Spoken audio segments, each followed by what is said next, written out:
Hello বন্ধুরা, আজকে আমরা পৌঁছে গেছি দক্ষিণ বাঁকুড়ার আরেকটি অন্যতম পুজো মঠগোদা সার্বজনীন দুর্গোৎসবের পুজো প্যান্ডেলে। এই পুজো এই বছর 14তম বছরে পা দিল। এখন দেখতে পাচ্ছ এটা হচ্ছে বাঁকুড়া ঝাড়গ্রাম মেন রোডের মঠগোদা বাস স্টপের রাস্তার দুদিকে কী সুন্দর আলোকসজ্জা দিয়ে সাজানো হয়েছে। মঠগোদার হাই স্কুলের যে ভিতরের জায়গা সেখানেই প্রতি বছর এই পুজো করা হয় এবং প্রতি বছর নিত্য নতুন প্যান্ডেলের ধারণা দিয়ে আমরা দেখতে পাই যে পুজো মণ্ডপটি সাজানো হয়। এখন দেখতেই পাচ্ছ রাস্তার দুদিকে কী সুন্দর আলোকসজ্জা এবং প্যান্ডেলে ঢোকার মুখে এই 3D লাইটিং গেটটি একটি অসাধারণ দেখাচ্ছে। যদি কেউ চ্যানেলে নতুন থাকো অবশ্যই চ্যানেলটিকে সাবস্ক্রাইব করবে এবং এই ভিডিওটি লাইক ও শেয়ার করবে। তো চলো এবার ভিতরে যাওয়া যাক, ভিতরে গিয়ে দেখা যাক প্যান্ডেলটা কেমন হয়েছে। তো আস্তে আস্তে আমরা ভিতরে ঢুকলাম।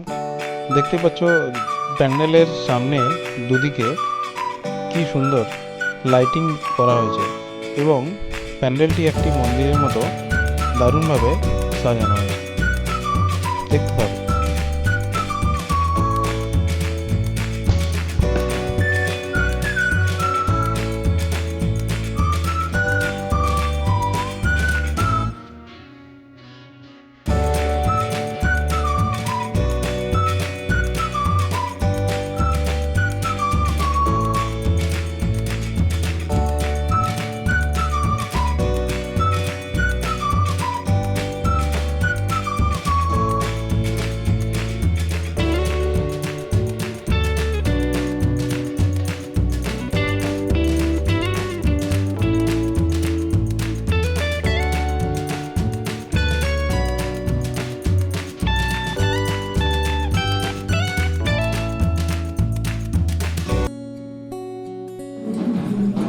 ষষ্ঠীর সন্ধ্যেতে পুজো উদ্বোধন শুরু হচ্ছে তখন, আর আমরা গিয়ে পৌঁছেছি।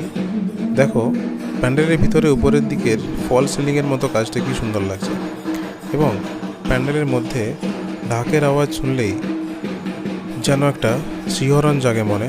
বাঙালির মনে এই দুর্গাপূজার সময় ঢাকের আওয়াজটা একটা আবেগ।